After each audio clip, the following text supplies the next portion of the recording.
अहिल्यानगरमध्ये उमेदवारी माघारीवरून वाद निर्माण झालेला आहे। अपक्ष उमेदवार दत्तात्रय पानसरेंच्या उमेदवारीवरून हा वाद उफाळून आलाय। तर शहबाज सय्यद यांनी दत्तात्रय पानसरेंचा अर्ज मागे घेतलाय, तर मी अर्ज मागे घेतलेला नाही असं दत्तात्रय पानसरे म्हणतात। माझा अर्ज अवैध केल्यास आत्महत्या करेन अशी धमकी सुद्धा पानसरे यांनी दिली आहे। तर निवडणूक निर्णय अधिकारी कार्यालयासमोर पानसरेंनी अक्षरशः ठिय्या मांडलेला आहे। नेमका घोळ काय झाला याची अधिकाऱ्यांकडून तपासणी सुद्धा सुरू असून पानसरेंचा अर्ज बाद झाल्यास तनपुरेंची बिनविरोध निवड होणार आहे। तर आमचे प्रतिनिधी उमर सय्यद आमच्या सोबत जोडले गेलेले आहेत। उमर, नक्की हा सगळा घोळ काय आहे आणि सध्या आता तिथे काय परिस्थिती आहे?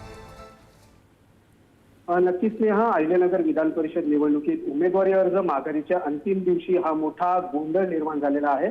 अपक्ष उमेदवार तथा अजित पवारांच्या राष्ट्रवादी काँग्रेस पक्षाचे नेते दत्तात्रय पानसरे यांनी निवडणूक निर्णय अधिकारी कार्यालयासमोरच ठिय्या आंदोलन सुरू केलेलं आहे आणि आता त्यांच्या विरोधात तनपुरे समर्थक देखील आक्रमक झालेले आहे।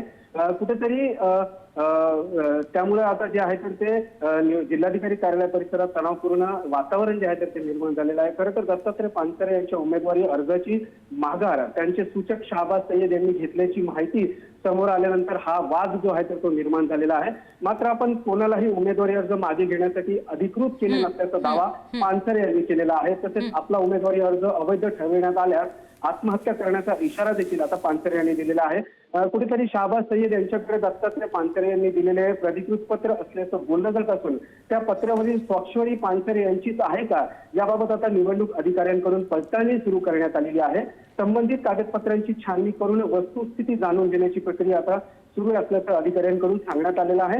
या घडामोडीमुळे जिल्हाधिकारी कार्यालय परिसरात गोंधळाचं वातावरण निर्माण झालं असून निवडणूक प्रशासनाकडून संपूर्ण प्रकरणाची बारकाईने तपासणी केली जात आहे आणि आता त्यामुळे निवडणूक अधिकाऱ्यांच्या निर्णयाकडे सर्वांचं लक्ष लागलं असून या निर्णयावर विधान परिषद निवडणुकीचं पुढील चित्र अवलंबून राहणार आहे। स्नेहा, धन्यवाद या सगळ्या अपडेट्स बद्दल। उमर, आपण पाहतोय पानसरे यांचा अर्ज जर बाद झाला तर अहिल्यानगरमध्ये प्राजक्त तनपुरे यांची निवड जी आहे ती बिनविरोध होणार आहे। मात्र आपण कुठल्याही प्रकारचा अर्ज मागे घेतला नाही असं दत्तात्रय पानसरे यांचं म्हणणं आहे।